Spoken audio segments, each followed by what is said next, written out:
So welcome. This is consultation hour Number 5. number 5. Remember that last week, as per public request, or your wish is our command. So module 5 and module 6 got released at the same time. So module 5 is to do with all the communication plan, which is actually a really nice thing to do. So so module 5 is all about the communication plan, and the module 6, which is the last one, is about the evaluation, right? So since we will have Clelia next week to talk about evaluation, we can probably kind of stick with this consultation hour and touch on the different topics around the run phase. So while your course is running, so that's the idea. Yeah. And we cover basically in the module 5 the communication. That will go to the instructors, of course, team, and the learners.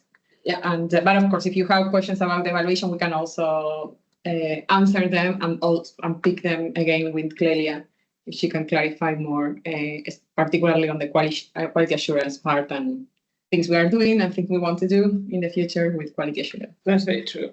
What was I going to say? Okay, so I know we gave you the chance of doing, you don't have to do both the assignment for module 5 and the assignment for module 6. You can do them both, but you can pick whatever it is that you want to do. In the case of Morten, who's already done a communication plan, I just had a quick look at it. Actually, that's very good. So that's fine.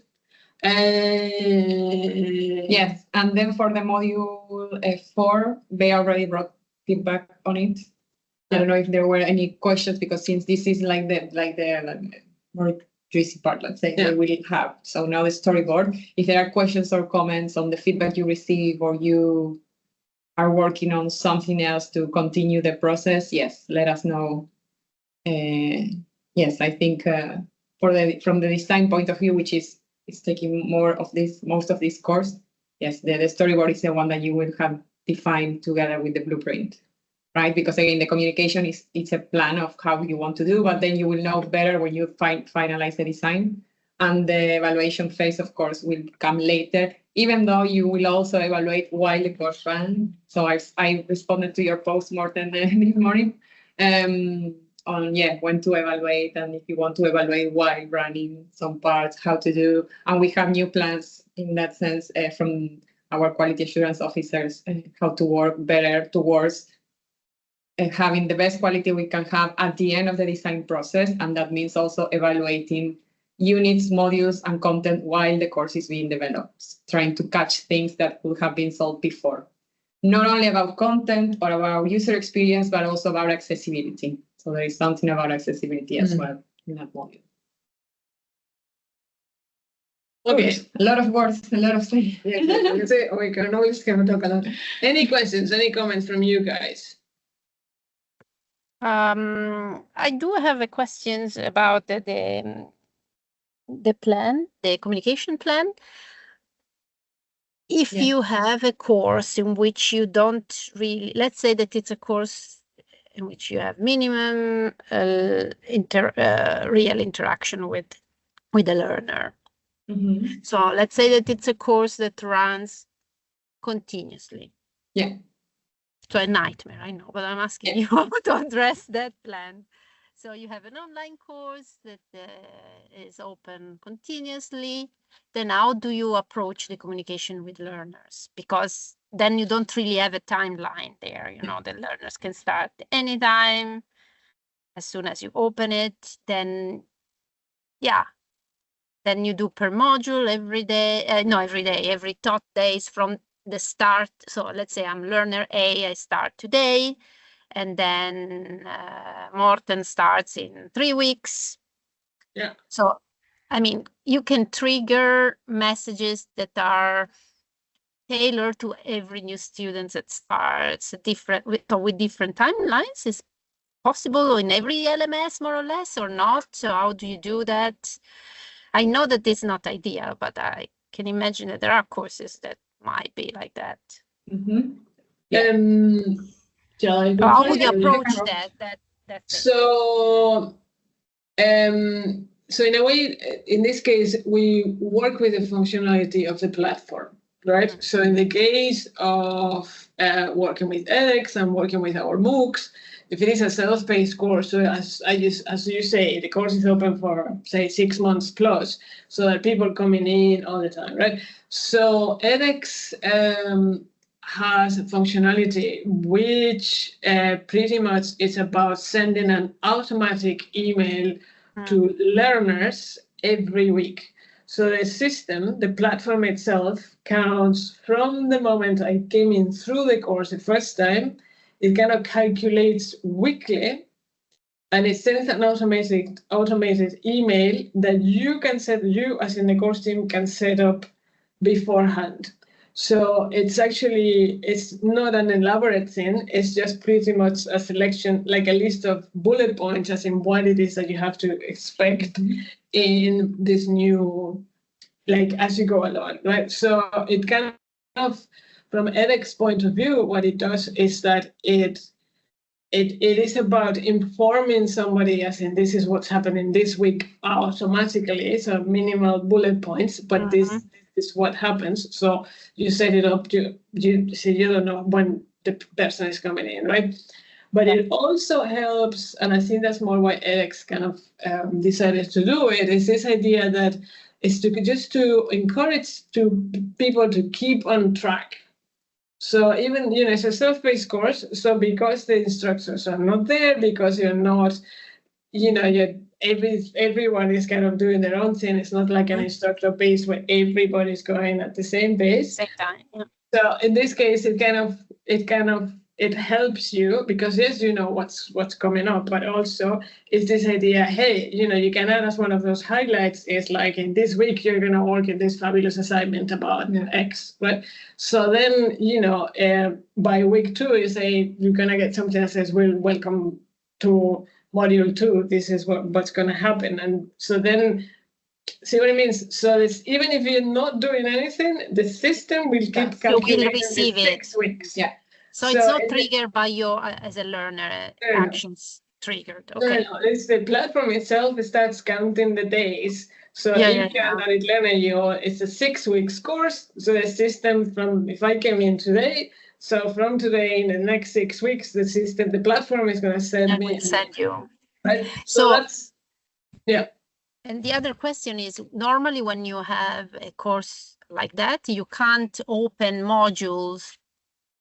No, exactly. No. You need to open completely your course. Exactly. But what I like doing, but then at the same time, that doesn't mean that you stop sending them emails. Mm-hmm. So you can still send emails. So the normal thing is, for example, by default, absolutely yes, send a welcome message when you first open the course, and send a message at the end when you're about to finish, and then when you say finished. But one of the things that I like doing anyway, because it is true that you could open the course with, I don't know, 200, 300, 400 people, and they will receive that email, that welcome email that you send. But I like actually using the functionality of the platform is that first welcome message, that the first cohort of students, let's say, get it via email, it stays copied as an update. Mm-hmm. So it's the first message that everyone will see as they come in. So that means that if you leave that message there and you do not change it, somebody who came in that's the first thing that you see. So you read it, that contains the basic instructions, whatever it is, you can just close it and then off you go. Yeah, so that's why it's important to explore what's possible in the platform that you're going to use. So in the case of edX.org, in the MOOCs, we can set up these highlights are called, so the automated emails. It's very short what it says, so it's not exactly the same that you will send in an email. So it's 5 highlights that you can do that are, I don't remember, 250 characters. Yeah, something. Or shorter even. So it's not a lot, but at least it's something to help them keep in certain pace. And about the emails, yes, as they said, so it's recommended, and I think we put in the best practices to have at the beginning when it starts, a month or sometime before it ends, and at the end of the course to inform them. And you could add one email in the middle as well if it's a really long run. So if it's 6 months, okay, you can do as well. But we have sometimes courses run for 11 months.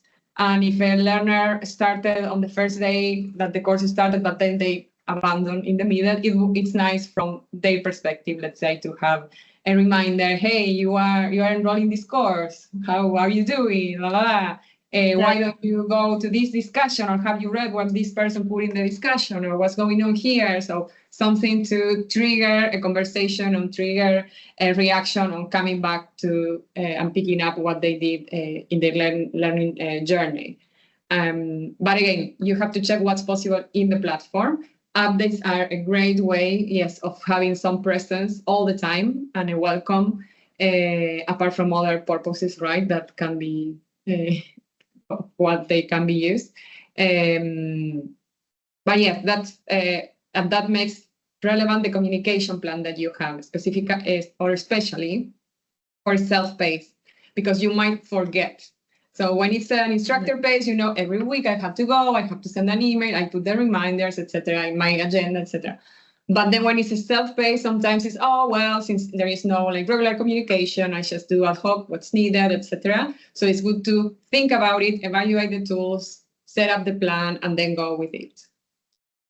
Yeah. There's also, so especially if your course is open for a long time, especially if you notice, because we've got access to the data, so we have this basic idea of how the engagement is going. Mm-hmm. So if you see that all of a sudden, you know that there are learners in there, but they're not necessarily doing much, it's when you can actually send an email to kind of spice things up a little bit and even react even more. So if there is something going on in the world that is particularly related to the topic of the MOOC, then you can use that as an excuse to kind of start, try and engage people a little bit better. Or we've done it also, and that's in a way both for to put in a bit more engagement, a bit more life in the interaction of the learners in the course, but also to, if you can, kind of give a bit of a wake-up call to the course team, because sometimes the course team, they have a student assistant looking after the course. They're not really that, okay, they want to know what happens, but they're not. So in a way, I kind of always say to them, hey, you've got so many people in your MOOC. Would you not like to kind of check up, what's going on, what questions people have? So then organize a live webinar. Yeah, and then you kind of invite everybody, and that kind of, because that email would so even if you have abandoned, so if you've lost access to the course, you can still receive the email. So we've done these webinars as in open for everybody, so that even if you lost access to the course, you can still participate in the webinar. But also think about, at least in edX, so it will do it depending on whatever platform that you're using. A learner can choose whether they want to receive emails or not. So you may have, I don't know, 500 people in the course, and when you send an email via the platform, you see that you've only sent 350. Well, how come? Actually, because 150 people chose, I don't want to receive any emails, which is not a bad, it's not a bad idea. If you're an edX learners, for example, they will be bombarding you with lots of different emails on so many different things that it's just super annoying, I think, from my point of view. Yeah. But yeah, it makes it, yeah. I was just, I thought that the plan could follow the learners in his journey. That would be nice, really. What he's doing actually in the course. More personalized. And of course, it depends like how many learners you have, right? You could keep track, yes, but if it's self-paced, it's a bit difficult. Unless, yes, you really, really you have to work with the design there. But anyway, I think it's complicated because if you sell a self-paced course, learners expect that. So they really don't want to. So it's a bit like you will bother them if you put certain things that, milestones or deadlines or stuff that are not set at until the end of the course, but before it's a bit like, right? At the same time, I suspect that at some point they will use an AI to kind of. So at the moment, the AI that is there is, ask me anything about the course, but it's not necessarily. It's not having a one-to-one conversation. It doesn't remember you, right?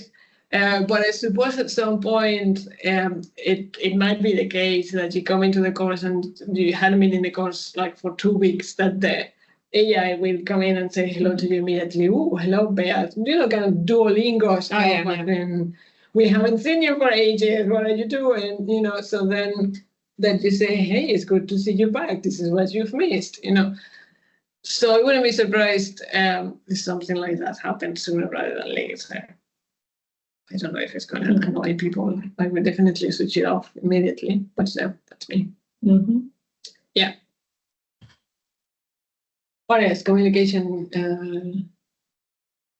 What I find okay, this is a question for you. So how do you, because reading Morten's communication plan, how do you feel about, so everything happening in one place, as opposed to, there are some courses, for example, that some platforms do not support any kind of a discussion forum, for example. So that means that you've got you have your course content here, and then you need to click and you go somewhere else, as in kind of a different space, in order to have your conversations, or then you go somewhere else in order to have different things. So so instead of using one space where everything is in there, it's kind of distributed, and you go here if you want to have your conversation, and if you go here if you want to kind of read your email, and you go here.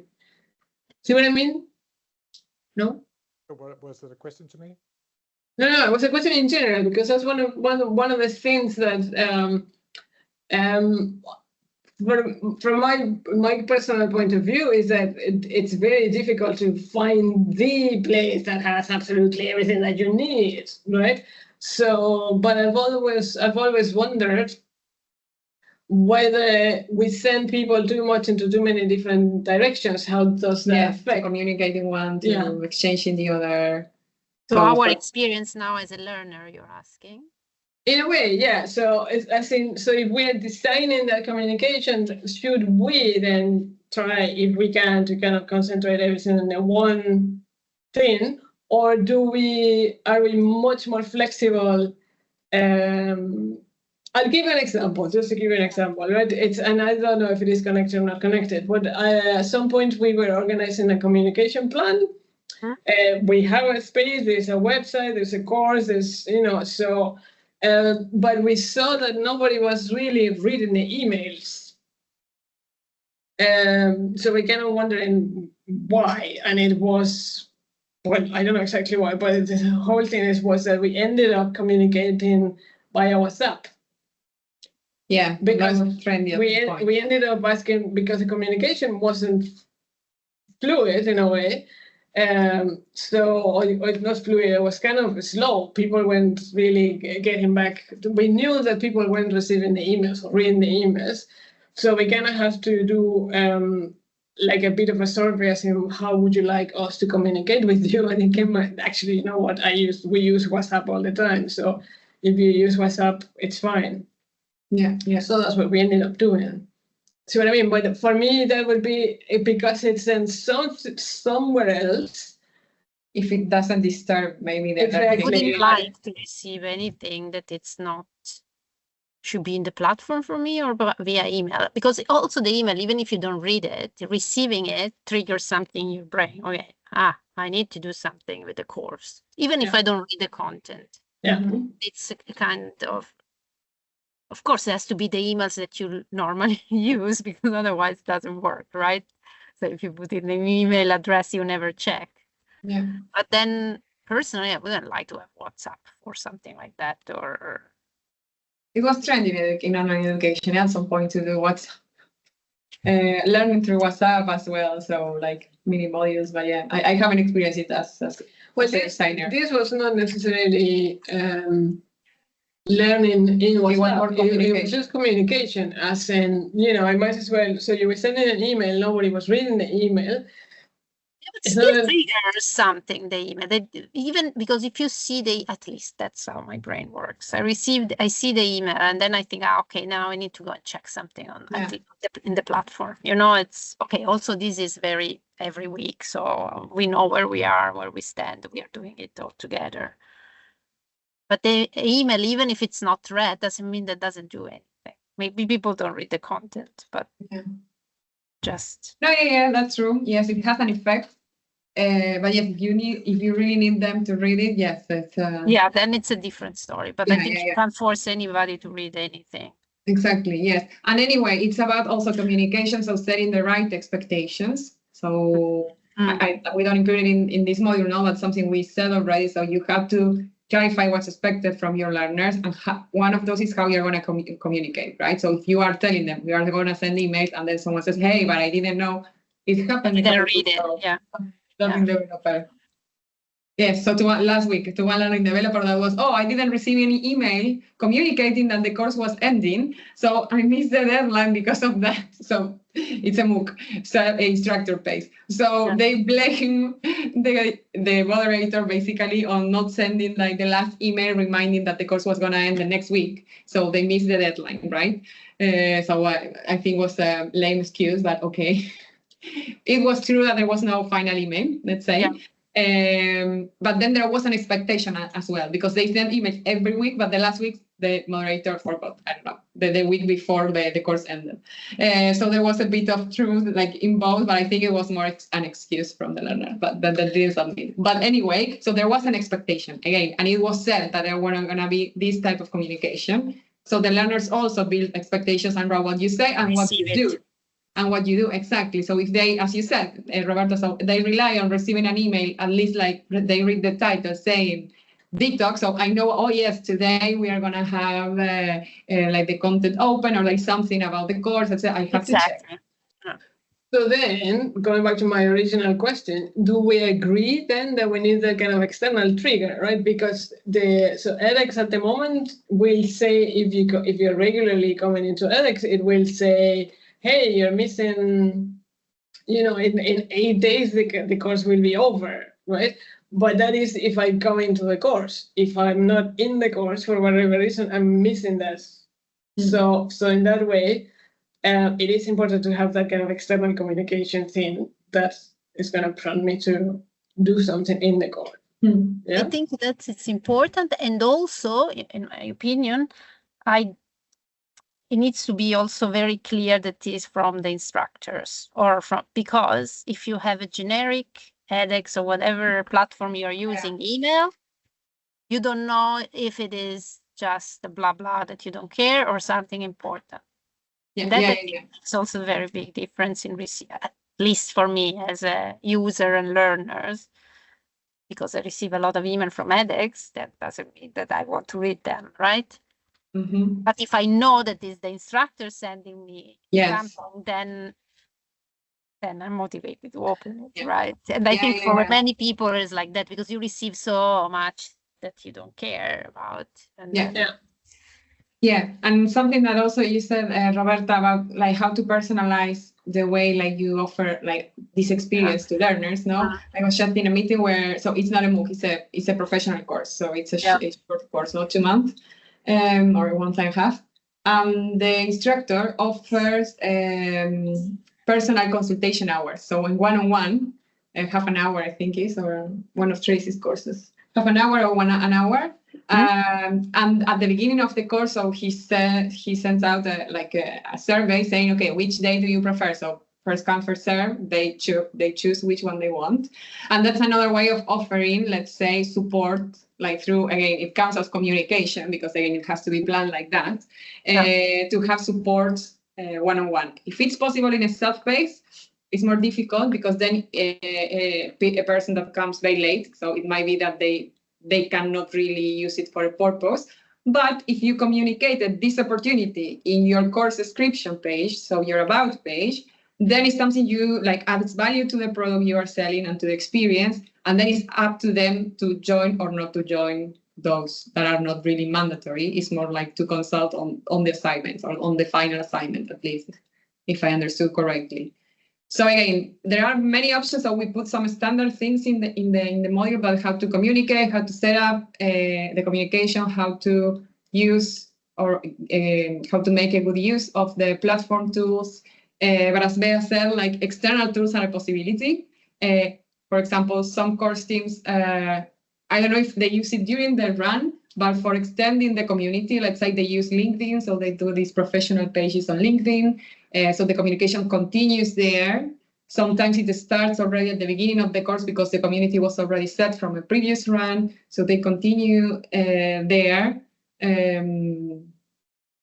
At some point there was Facebook, I think. Yeah, so that, but now I haven't seen them for some time. No, so but it's that's not a very really good point. So the use of this external something, which remains, as the course finishes or your particular run of the course has finished, but the community in the other platform continues. So that is actually very good if you manage to get the community going, which is in a way the difficult thing. But I'm just kind of curious about Morten, because Morten, in your case, what I read in your communication plan, you've divided as in what happens in Brightspace and what happens in the other platform. So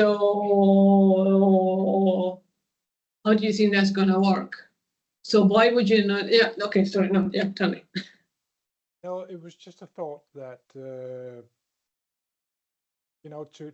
keep things that are related to the learning for the Brightspace, and then for the technical issues, we keep that for Teams. I don't know if it's a good idea, but since we have the MS Course Team connector, it's at our university. There are a lot of Teams. Employees are using Teams a lot. Yeah. And personally, I prefer email. Yeah. But then I only have to look one place instead of have to look at Teams. I have to look at in my Outlook. But I'm not sure it's a good idea. But it's something that I wanted to test out, because then I think it might be easier to go back to questions related to technical issues if I didn't have to browse through my Brightspace course, because I knew where I would be able to find it. I'm not sure it's a good idea, because I'm also in favor of not using too many platforms. Especially students or people with some kind of neurodivergent diagnosis. They prefer to use like few consistent use of platforms. So, but it's something that I can change before the first run of the course. And actually, I think that for the first run, when we're going to do especially when we are going to do the blueprint, and might also do it for the first version of the storyboard, is actually to do it as a workshop, as a physical workshop. Oh yeah. Just to get the interaction going and find out, okay, where are the knowledge gaps? Yeah. Where and then we might later on be able to do it more online, so we don't have to be physically together. And you remember the glue text you referred to. I think it's a lot easier to create that glue text, so you bind the learning activities together once that you have been in the same room with the participants. That's a good approach. I like the idea. So I definitely I like the idea of kind of concentrating. So if your technical question is a technical question, this is where it goes. And if it's something else, it's something else. I am a great believer in the fewer places you send people, the better it is. And just to give you an example, one of the things, I think we actually do it here with DTalk. So pretty much after each module, and you've got the main task for each module, and at the end of the task, that main assignment, we say, hey, if you have questions about this particular assignment, put them here, right? So we've created so many forums for each of the assignments, right? There's nothing stopping you from sending, just using one forum for all the assignments. So then you say, okay, I have a question about assignment 1, I have a question about assignment 3, clearly in the title, but then all questions about all the assignments are in the one place. Mm-hmm. So it kind of helps, but it also kind of helps in terms of how many, especially if you run the course once and you see a lot of questions related to the assignments, so the first thing you need to do is basically, address the assignment, because if you have too many questions, probably your instructions are not correct, right? But then you see that there's actually no questions, or very few questions, and there's no reason to have one forum per assignment, I think, right? So you cannot concentrate them all in one place. So you say, okay, so all my technical questions are here, or all my assignment questions are going to be here. Problem, though. Yeah. Can everybody think of the problem? Yeah, but it can be. Learners can get confused, and then. Well, the thing what I find is that sorry. No, go. No, it's that I'm not that used to the edX platform yet, because if you can bundle the questions together, so it's easy to find. Because let's say that I have a technical question about Miro. Which I actually have maybe later on. Okay. But I couldn't remember. Did I ask it in module 3 or module 2? So where would I be able to find your answer? Yeah. So do I have to browse back to the course to find the answer, or no? But I'm not so familiar with the edX platform yet. Yeah, no, in this case, you have to design it beforehand. And as Bea said, so make a decision, if you will have them all pile up. For example, Miro, we don't have a discussion board for Miro now that I look at the topics. So we have to create, we have to create one discussion board that is any questions about Miro at the very beginning when we introduce. So when we introduce the tool, so next to that or the next page, we can add a discussion board that says, do you have any issues with Miro, any questions? Please post it here. And I think that's actually, yes, we have to add it, because then, as you said, so you don't really need to scroll and say, oh, I have the doubt in module 5. Maybe another learner has it or had it already. So if they posted it already there, it's easy to find. So it's also a bit of an economy of not only of space, but also of efforts put, let's say, in going through the content. Yeah. Yeah, but also, you just mentioned that, so I just thought of something else. But what was I going to say? What I find, right? So yes, by all means, I would kind of, all questions, so you bundle them up. So these are all my technical questions. These are my assignment questions set up. The thing is that you see in a course when there's a lot of people coming in and out, in and out, in and out, they will leave a question wherever they find the space to leave a question. So you can never trust that. Okay, so I'm not the moderator of the course, but I normally just go in to see what happens. And I tend to go to the general questions where I find we say to people, if you have any questions about the course, please go to the general forum, right? And I normally go and click on general and say, oh, there's no questions here, right? And I just move on. But then all of a sudden it's like, oh, well, I'm introducing myself. Hello, I'm new to this course. Oh, by the way, how do you? So I've put that question in the introductions forum, which is not something that I'm going to. So in a way, it's kind of, yes, you can concentrate on bundle things out, but that doesn't mean that you need to take an eye off what's going on somewhere else. Mm-hmm.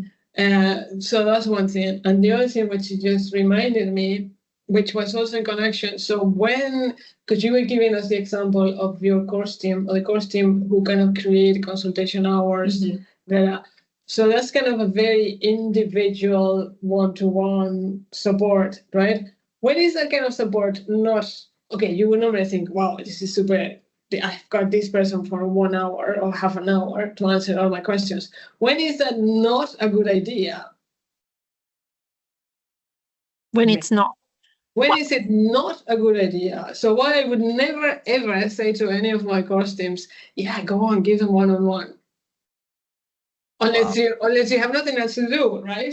Yeah, I mean, if you have a lot of students, it's not a good idea. Well, exactly. But then you're not encouraging really. So you're shooting yourself in the foot, because it's likely that that it's not only that they're going to have similar questions, but definitely if you encourage the conversation to be on a one-to-one, you're leaving everybody else out of that conversation. So one, they're not benefiting. So from on the one side, you're going to have to answer the same thing, but then if it's one to many, it should never necessarily be a one-to-one. Yeah, so there are many negotiations like going on there, but it's more like, yes, of course, it demands a lot of time because, as you mentioned, so the idea of one-to-many is not in online.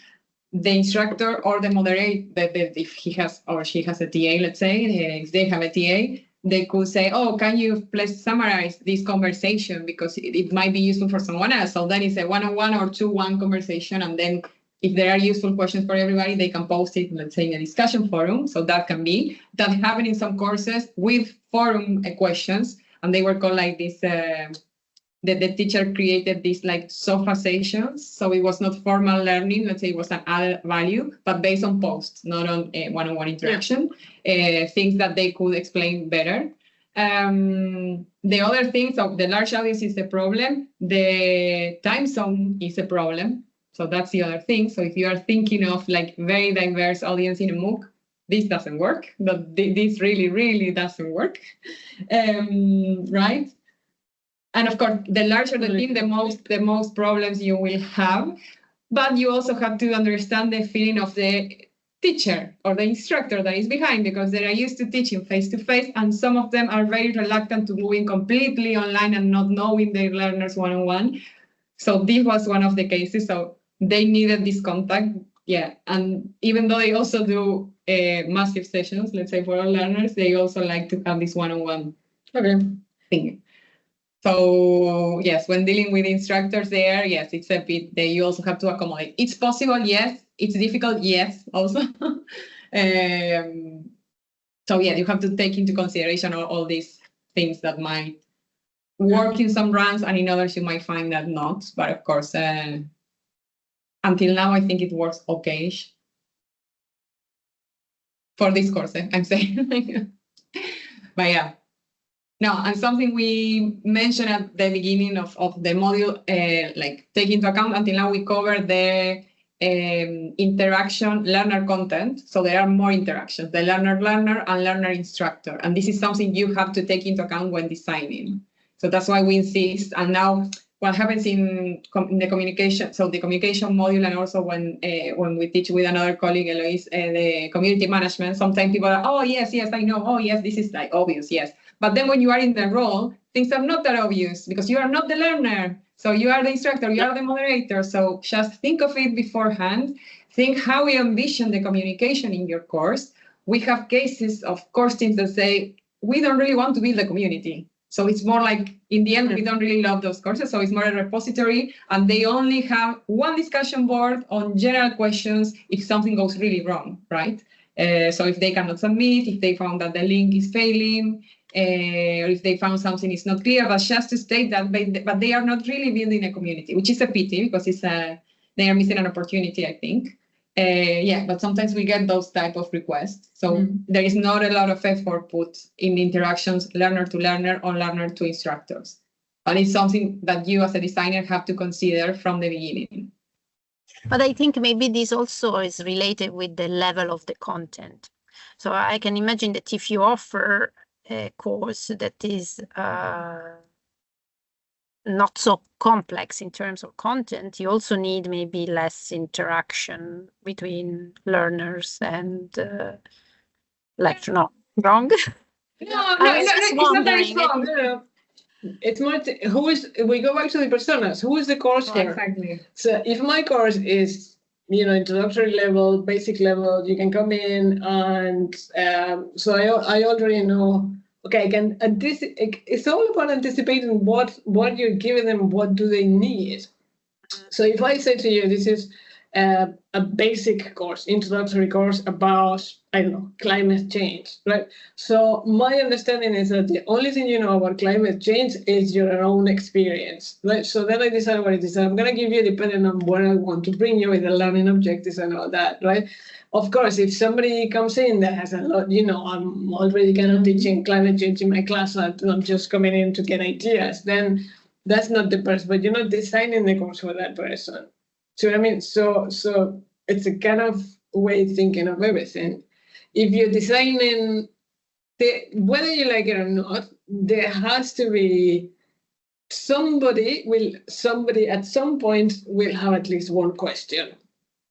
Yeah. So the question is like, the question is, I think this question is, what happens if this question goes unanswered? So is that going to stop me from actually finishing completely, or is it just that I had a crazy idea and I just want to bounce it off somebody, so that's in a way the idea of saying, okay, so because it's definitely, even if the instructor is not there, all the learners are learning this question. Yeah. So I'm seeing this, I'm reading the question. So the thing is that you kind of have this space, as in, don't expect the instructor to come in because there's no instructor, there's a moderator, but it's again about expectation. So you say from the beginning, hey guys, this is not an instructor base, so you're here working in a group, you all have experiences, so help each other in order to kind of get the most out of this course, if that's what you want. Yeah, of course, if you're coming in to just get the content, So basically what you're saying is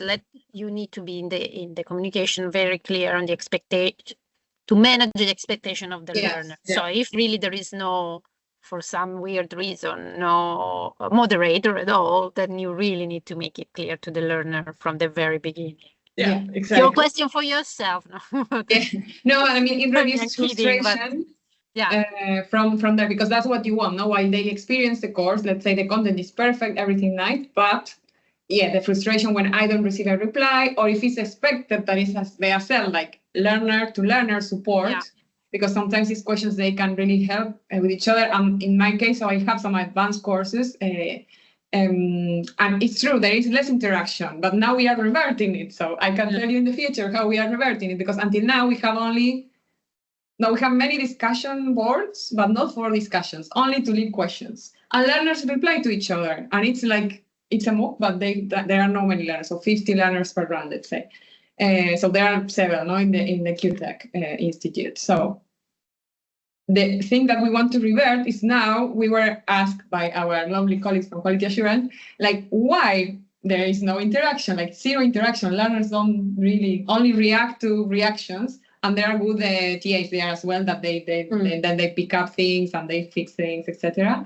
And that an opportunity for community is missed, and they realized, because they did a live event, online, but a live workshop, they call, on one of the topics, and then people really connected with each other, and they like it, and they ask like to have more of it, and they say, oh, why don't we do it in the course? Well, I as learning designer said, like, oh, but we are not really building a community here. These are discussions for leaving a question about content, or something is broken, etc. And I was, oh yeah, well, we didn't realize. So now with the TAs, we put a plan in the last course we designed to see if there were more opportunities, and people reacted nicely, and it's an advanced course. But then they created activities on top, let's say, of the topic of that week, and they trigger like the advanced knowledge they have on giving an opinion on certain matters, right? Super technical, quantum technology doesn't really trigger my attention, but yes, from the people that are from the field. So you can work still towards like engaging with that audience, even though it's advanced, but you have to design for it. Again, in this case, it was a decision, then another person took the role and said, oh, no, we are missing this opportunity. I want to do this. We applied it once, and now we have to go back because they have like 8 courses. We have to go back to all those courses, half of them are advanced, and review what's the strategy for engaging with learners and allowing learner-to-learner interaction. So again, it's possible. You can also review the experience and do again, but if you design from the beginning, that's it. It's always, as designers, we can design this way, that way, the other way, but you're going to design and work, because at the end of the day, okay, yes, we work with the technology, so there are certain technologies that are going to make our life easier to do this or do that. But at the end of the day, we're just working with other human beings. So your learners are human beings, your course team is a human being, whoever is part of the experience of creating the course is a human being, right? So like anything else, the more, in a way, that's what I always say to my students. The more you give me, the more you want something, the better it is for me to actually bring you whatever it is that we want to go together.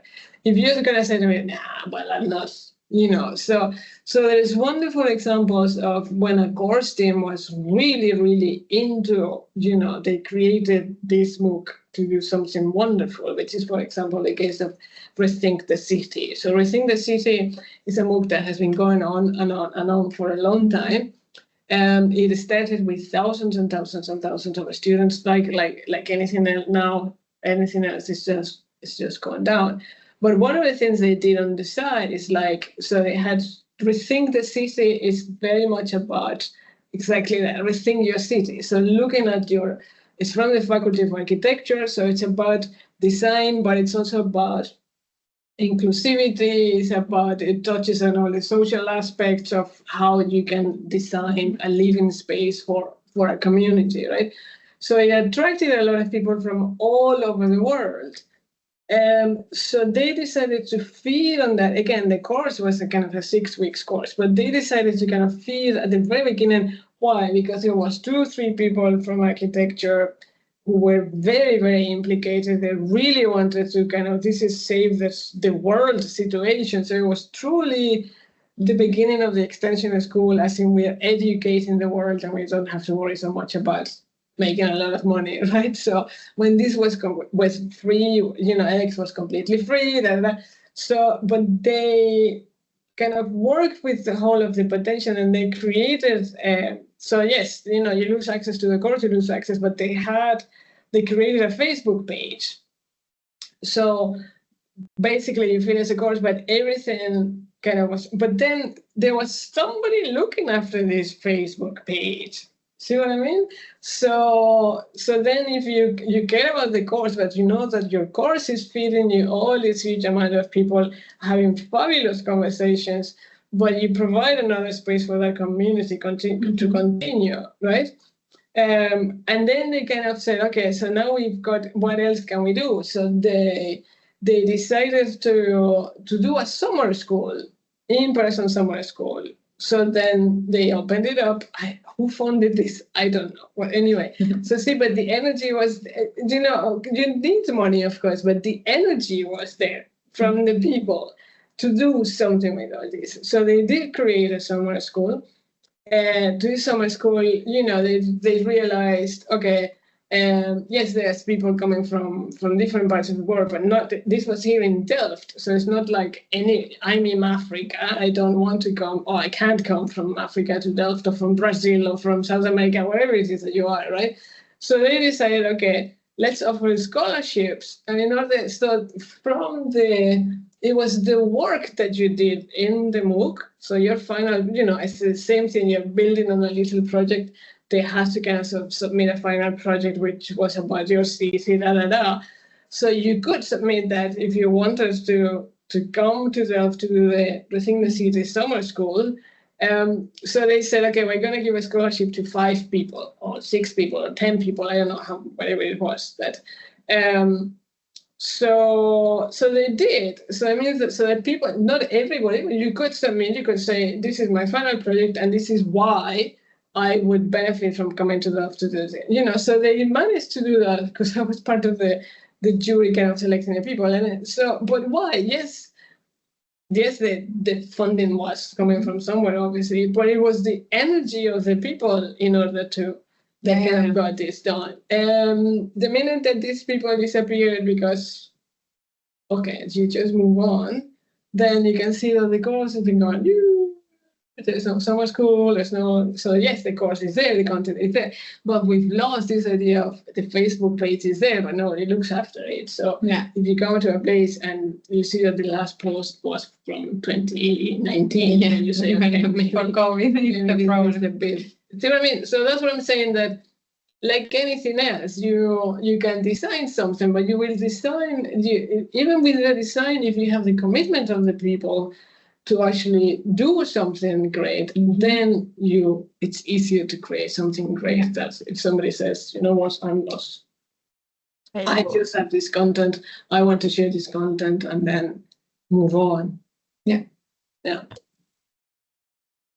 Gosh, what a speech. Yeah, but so it's something, it's something that, professionally, so we do this every day, but there's such a big difference between, I don't know how many courses you're working with at the moment, but it's such a huge difference when you work with somebody who really wants to do something, really wants to learn, really, Austin. So I say, yay, okay, thank you. I'm super stretched for work, but I'm going to stretch myself even more happily because I'm helping you to do something amazing, which is not always the case. We wish. Okay, sorry, we've got 5 minutes. Questions, comments? Not from me. Yeah, I have one technical question about Miro. Yeah. Well, since the course is coming to an end soon, I just would like to copy my assignments and your feedback to my own Miro board. Yeah. But I haven't managed to do so.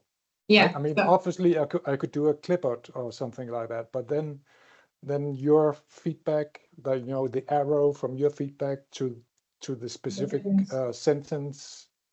Then, is there a way to do this? There is a way to download. I'm not sure how the comments are downloaded. I must check that. But yes, you can download, or you could, I don't know if you have tried like copy. Do you have a Miro instance? Have you tried copying the frames? Because that's why. Yeah, but it just it doesn't work. No. Okay. Then you can export the images, but then so let me explain it. So there are many ways of exporting. You can export as an image. You can export as I think even an Excel file, but it looks really weird. You can export the frames. That's why everything has, so the content, if you see it's in an image or in a file or something, and then I put a frame around it because you can export the frames. The problem, and this is something I knew, but since you requested, we have to export it for you because, and again, if you plan to use Miro, keep this in mind. If you want your participants to be able to download themselves, you have to include them in the Miro team or the Miro board, let's say, that creates a team as members. And in this case, Morten, I couldn't add you, so I could add Roberta, but not you and Erica, the other participant, because you are externals. And I have a QDelf account, so it didn't allow me to do. So I was aware that you were not going to be able to export. If you want, I can start exporting them. I have to check how the comments, because I don't remember really how they. I don't know. They get exported. If it's easy for you, then it would be nice. It's not complicated. Otherwise, I could just like move your feedback and then just move it to the side, and then take a clipboard of my assignment, and then afterwards take a clipboard of your feedback. Yeah, no, I will look into it this week, and then for next week, I can also message you like how it worked. But yes, this is something we were aware of, so it's a technicality we found out last time we ran the course, and I thought I was going to be able to add you, and then that was fixed. But then no, it's not for the QDelf license. It's not possible to add externals. But then also, because I saw that you plan to use Miro, keep that in mind. So if you are not part of the same institution, could be the case that you could not add the person that you were planned to add. Yeah. Okay. Shall we stop recording? Mhm.